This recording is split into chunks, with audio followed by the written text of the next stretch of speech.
오늘 장 초반에는 관망세가 상대적으로 상당히 짙었죠. 이런 가운데 상승 출발했던 지수가 하락 반전했다가 지금은 다시금 상승 동력을 키우고 있는 상황입니다. 여전히 우리 증시에 대한 관심은 개인 투자자 외국인을 중심으로 상당히 커지고 있다라고 생각이 드는 상황인데요. 이런 가운데 IPO 시장도 요즘에는 좀 활성화가 되고 있죠. 오늘은 IPO 시장에 대해서 자세한 진단 해보겠습니다.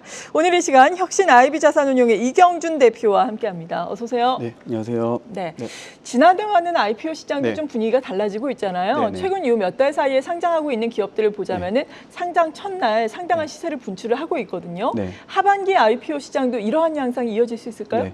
하반기에도 여전히 지금 공모주에 대한 수요가 기관과 개인들이 다 바라보고 있기 때문에 네. 여전히 좋을 거라고 보고 있고, 또 이번 달에 새 정부가 들어섰기 때문에 여러 가지 사업적인 정책, 예를 들어 AI라든지 바이오 쪽으로 많이 투심이 쏠리고 있고, 최근에 한국거래소 이사장도 AI 기술 특례를 만들겠다 네. 이렇게 발표했기 때문에 조금 더 여러 가지 자금이라든지 그런 부분들이 IPO 시장을 더 훈풍이 좀 불어들 거라고 생각이 들고 있고요. 또 하반기에는 또 IPO 제도가 바뀝니다. 그래가지고 개인들한테는 좀 더 우호적인 시장이 펼쳐지지 않을까라고 예상합니다. 네, 제도가 바뀌는 부분에 대해서는 잠시 후에 추가적으로 네. 도움 말씀을 들어보도록 하겠고요. 앞서서 말씀을 드린 올해 상반기에 IPO 시장에서 선전을 한 종목들 보자면은 네. 거의 다 또 중소형주잖아요. 네네. 특히나 뭐 제약바이오가 좀 많았고 네.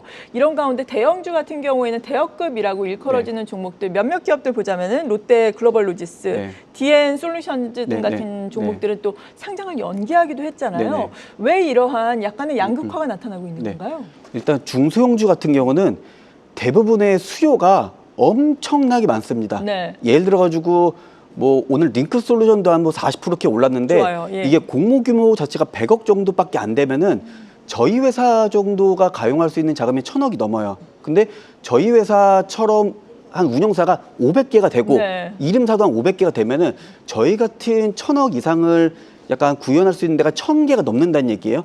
한마디로 자금은 어마어마하게 많고, 한마디로 수요는 많고, 100억 정도면 공급은 줄어들고, 그러니까 모든 수요가 공모주 하나만을 바라보고 있는데 네. 이게 이제 미스매칭이 되는 거죠. 그러니까 투심은 많은데 나온 물량이 작다 보니까 중소형주는 여전히 잘 될 것 같은데, 대형 같은 경우는 가딱 잘못하다가는 과배정을 받을 수가 있습니다. 과배정. 네. 그러니까 예를 들어가지고 제가 뭐 아무리 뭐 1억이 있는데 대충 한 2천만 원 갖고 IPO 공모주 하려고 했는데 네. 5천만 원을 배정받았다. 그러면 심리적으로 약간 좀 불안한 마음이 그렇죠. 있단 말이에요. 예. 그렇기 때문에 그런 과배정을 약간 피하기 위해서는 대형주 같은 경우는 좀 기업 분석이 들어가야 되는데, 아까 말씀하셨던 롯데라든지 네. DN 솔루션즈 같은 경우는 대형주라고 해서 안 됐다기보다는 약간 좀 밸류에이션에 좀 문제라고 볼 수 있겠어요. 아, 그래요? 예. 예를 들어서 뭐 롯데 같은 경우는 뭐 전 국민이 알겠지만 약간 유동성 위기 때문에 뭐 롯데 그렇죠. 렌탈을 좀 매각을 한다든지 여러 가지 이슈가 있고, DS 솔루션즈 같은 경우는 사실 공작 기계를 하는 쪽인데 PR이 거의 20배 가까이 됩니다. 그러다 보니까 기관부터가 약간 좀 외면하게 되는 거죠. 저희 같은 기관 투자자 같은 경우는 돈이 될 만하면, 흔히 돈벌이가 될 것 같으면은 사실 기업이 소형주건 대형주건 상관없이 싹 다 들어가야 되는데, 이게 안 들어간다는 얘기는 그만큼 밸류에이션적인 측면에서는 매력도가 떨어졌기 때문에 그런 거고, 약간 뭐 대형주라서 안 들어간다, 네. 그런 의미는 없습니다. 예전 같은 경우는 카카오그룹, SK그룹 다 성공을 했지 않겠습니까? 그럼요. 인기가 예. 어마어마하게 많았죠. 그래서 결국 밸류에이션의 문제다라고 볼 수 있겠습니다. 네. 그리고 최근에 앞서 말씀드린 것처럼 뭐 바이오사들이 네. 상당히 IPO의 흥행에 성공을 했잖아요. 네. 물론 지금 같은 경우에는 상장 이후에 주가 측면에서 다소 조정을 받고 있지만 뭐 이뮤논시아라든지 그리고 뭐 인투셀 이 같은 네. 종목들은 상장 첫날에도 시세를 확 분출을 했었어요. 이런 네네. 바이오 기업들은 네. 어떻습니까? 일단 투심이 약간 많을 때, 자금이 많을 때 제일 잘 가는 약간 섹터들은 약간 돈을 잘 버는 회사보다는 약간 희망이 있고 꿈과 있고 미래가 있는 그런 쪽으로 돈이 쏠리는데, 꿈의 주식. 대표적으로 약간 바이오가 좀 그렇지 않겠습니까? 네. 그래가지고 약간 유동성이 많다. 그러면 기본적으로 적자 기업인데 꿈이 많은 기업에 투심이 쏠립니다. 근데 아까 말씀하셨던 뭐 인투셀 같은 경우도 사실 그 공동 창업자가 굉장히 약간 기술력이 좋기 때문에 약간 바이오 전문가분들도 약간 좋게 보는 그런 기업이기도 하고, 이뮤논시아 같은 경우도 유한량의 자회사입니다. 네. 그래서 상대적으로 바이오이지만 불구하고 많은 약간 조금 레퍼런스가 신뢰가 있기 때문에 조금 더 투심이 쏠리지 않았을까 않을까라는 생각이 들고 여전히 바이오는 계속 좋을 거라고 예상됩니다. 네, 내일도 GC 지노미 또 네. 상장을 앞두고 있잖아요. 어떻게 평가하고 계세요? 여전히 잘 될 것 같아요. 아, 지금 그래요? 바이오나 IPO 그 두 가지가 합성됐다고 하면은 일단 묻지마 투자가 됩니다. 사실 기술력도 약간 중요하겠지만 네. 지금의 시장이 기술력을 보기보다는 수급으로 움직이기 때문에 바이오인데 IPO다. 그러면 기본적으로 디스카운트 됐다고 보고 사람들이 다 이제 들어가게 돼 있고 GC진흥 같은 경우는 이름은 생소할 수 있겠지만 녹십자 그룹의 약간 자회사입니다. 그래서 지금처럼 아까 뭐 유한양의 자회사, 뭐 녹십자의 자회사, 또 아까 보니까 녹십자 그룹이 굉장히 또 저 코로나 때문에 주가가 많이 올랐더라고요. 그래서 내일도 여전히 좋을 것 같은데 상대적으로 GC주놈이 약간 진단 키트를 하기 때문에 약간 피어 그룹 대비해서는 좀 메리트가 없다는 평가가 있어요. 그래서 이게 어느 정도 상장 이후에 추격 매수는 조금 조심을 해야 될 것 같지만 여전히 시초가 기준에서는 여전히 상승세가 조금 돋보일 것 같다라는 지금 생각이 듭니다. 네, 그리고 바이오 얘기를 조금 더 해보자면은 GFC 생명과학도 네. 코스닥으로 이전 상장을 추진 네. 중이고, 그리고 뉴로픽 같은 경우에도 네. IPO 추진한다 이런 네. 얘기가 있잖아요. 네네. 그러니까 이런 바이오 기업들은 네. 여전히 시장에서 각광을 받을 것이다. 이렇게 그냥 네네. 단순하게 생각하면 되는 네, 거예요. 그렇죠. 중소형 주고 IPO인데 바이오다. 그러면 네. 지금 상태로는 무조건 달려가고 만약에 대형주인데 조 단위가 왔는데 바이오다. 그러면 그때는 좀 딥하게 들어가야 됩니다.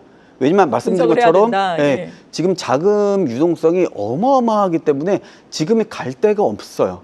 그렇기 때문에 기존에는 막 지금 막 옥석 가리기 했는데 지금 옥석 가리기 할 때가 아니고 더군다나 이제 새 정부 들어서는 많이 돈을 풀 거라고 이미 여기저기 많이 좀 공제됐기 때문에 그런 자금들은 결국에는 꿈의 기업, 약간 미래 꿈과 희망을 먹고 사는 기업에 돈이 많이 쏠릴 것 같아서 네. 바이오는 여전히 조금 잘 될 거라고 저는 예상을 하고 있습니다. 네, 딥하게 들어가는 기업에 네. 대해서 그럼 여쭤볼까? 네네. 삼성 바이오로직스가 10월에 인적 분할을 하게 되잖아요. 네네. 삼성 에피스 홀딩스가 또 상장을 하게 되는데 네네. 이들 기업들은 어떻게 보세요?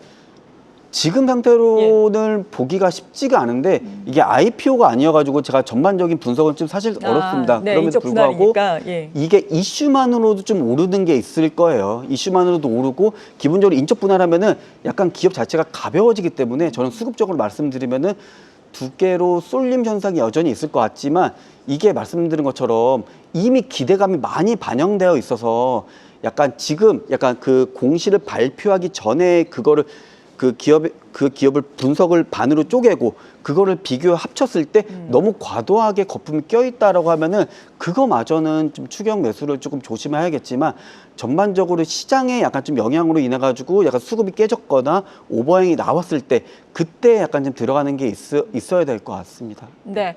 그리고 오늘 같은 경우에는 웹툰과 관련된 종목들이 또 상승을 하고 있는데 최근에 컨텐츠와 관련된 종목들도 정책에 대한 기대감으로 인해서 좀 오름세를 네네. 나타내잖아요. 대표적으로 또 핑크퐁 컴퍼니 네네네. 다시금 재상장을 추진한다라는 네네. 부분인데 이 부분에 대해서는 어떤 기대감을 가질 수 네. 있을지 궁금하거든요.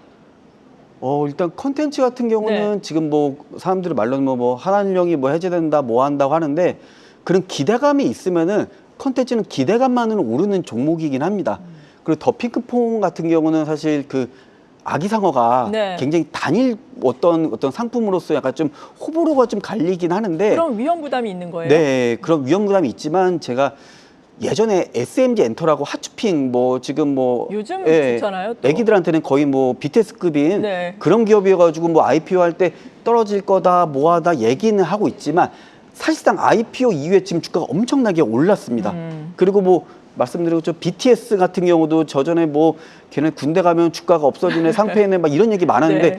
지금도 IPO 이상으로 많이 올랐단 그렇죠. 말이에요. 그래서 더 핑크퐁 같은 경우도 아기상어 단일 때문에 이걸 좋다 안 좋다고 평가하기보다는 그때 돼서 밸류에이션이 어떻게 나오는지 이거 같은 경우는 뭐 조 단위까지 될지 모르겠으나 상대적으로 컨텐츠 기업치고는 조금 무게가 있기 때문에 그렇죠. 그건 밸류에이션 자체를 봐야 될 것 같은데 단순하게 이게 뭐 아기상어 하나만 있어가지고 이게 디스카운트를 받을 만한 요소는 아닌 것 같아요. 또 그게 너무 파급적이 크면은 상대적으로 투심이 또 몰릴 수 있기 때문에 그거는 이제 청구 이미 들어가서 예, 증거 신고서 보고 그걸 보고 또 말씀을 드리면 좋을 것 같습니다. 그렇군요. 그러니까 단일 IP라는 단점이 있지만 이 단일 IP가 워낙에 또 메가톤급 IP이기 때문에 이러한 부담은 상쇄시킬 수가 있겠다. 다만 또 우리가 IPO 할 때 자세하게 기업을 뜯어볼 필요는 있다라고 말씀해 주셨습니다. 대명 소노그룹의 소노 인터내셔널도 IPO가 한 차례 연기가 됐다가 지금 또 재개가 되는 거죠. 여러 가지 이슈가 또 복잡하게 있던데요, 이 기업은. 네. 하려고 뭐 이제 의지는 많이 표명했는데 사실 이것도 뭐 누차 말씀드린 밸류에이션은 문제인 것 같아요. 지금 얘네들이 이제 뭐 리조트라든지 호텔 사업 이런 걸 하는데 사실 주식하시는 분들은 약간 부동산 투자나 채권 투자하시는 분들과 좀 성향이 다릅니다. 그래서 아까 말씀드린 것처럼 이 기업이 꿈이 있냐, 미래가 있냐, 업사이드가 있냐를 봐야 되는데 기본적으로 지금 리조트 호텔 위주고 그나마 최근에 티웨이 홀딩스가 갖고 있는 티웨이 항공을 우회적으로 좀 인수를 했는데 그 기업이 약간 기업 지배로 약간 좀 승인이 안 된 상태긴 해요. 근데 또 우려가 있는 게 또 LCC가 지금 만약에 출혈 경쟁이 있는데 이거 또 상장했다 이 자금이 또 LCC로 들어가네 만에 이런 또 우려가 있을 수 있단 말이에요. 그래서 결국에는 이게 공모구조가 어떻게 나올지가 좀 중요할 것 같고 또 밸류에이션을 어느 정도 소노에서 좀 양보를 할지 만약에 원하는 밸류 그대로 올라온다고 한다면 사실 이게 IPO 시장이 아무리 좋다고 하더라도 이게 좀 잘 될 여력보다는 조금 더 좀 오해를 받을 좀 우려가 더 크기 때문에 상대적으로 약간 좀 시장 상황이라든지 호텔이나 리조트 같은 경우 가감하게 조금 디스카운트를 받고 제가 LCC에서 조금 피어 그룹이랑 조정을 하면은 어느 정도 경쟁력이 있을 것 같은데 약간 욕심만 안 부리면은 저는 경쟁력이 있을 거라고 좀 판단됩니다. 네, 이제는 또 서서히 정리를 해봐야 할 텐데 7월에 IPO와 관련해서 지금 제도 개선안이 시행되는 것이 개인 투자자들에게는 긍정적이다라고 말씀해 주셨고 지금 시장에 많은 유동성이 있기 때문에 IPO 특히나 꿈을 먹고 사는 주식 같은 경우에는 상당히 유망하다라고 언급을 해주셨어요. 마지막으로 투자 전략 그리고 유망한 공모주는 어떤 게 있다고 보시는지 팁을 좀 주시죠. 일단 유망한 공모주는 사실 없고요. 왜냐면은 소문난 잔치에 진짜 먹을 게 없다고 유망하면은 기본적으로 이제 다 인기 많다고 하면은 서로 막 이게 어깨가 올라가잖아요. 그건 그렇죠. 그럼 밸류에이션까지 같이 올라갑니다. 그럼 저는 오히려 좀 유망한 기업 중에 먹을 거보다는 좀 유망하지 않은 것 같은데 약간 조금 네임들은 떨어지더라도 그런 거에서 좀 많이 크게 먹는데 좀 인기 있는 것들이 많이 좌절됐습니다. 그래서 유망하기보다는 조금 인기가 없더라도 그걸 잘 살펴보는 게 중요할 것 같고 또 전략이라고 하면은 개인분들은 무조건 그냥 중소형주든 지금 당장에는 무조건 들려가고 약간 대형주 같은 경우는 기관들의 약간 바로미터가 있습니다. 또 수혜주 결과를 보기 때문에 그걸 보고 판단하면 좋을 것 같고 또 7월에 제도 개선이 개인분들한테 엄청나게 좋습니다. 왜냐면 제도 개선 자체가 전부 다 기관 투자자에게 좀 불리하게 작용돼 있어요. 예를 들어서 확약 걸어라, 의무부여 확약을 걸어라, 뭐 정책펀드는 그렇지 않으면 배정 안 해줄 것이다, 뭐 그리고 뭐 설립한 2년이 안 되면은 그건 못 들어간다, 뭐 하고 허들도 놓고 여러 가지 규정 막 이런 것들이 기관 투자자에게만 적용했기 때문에 개인 투자자에게는 훨씬 더 좋은 거죠. 예를 들어 짧게 말씀드리면은 뭐 예를 들어 공모 규모가 100억짜리다.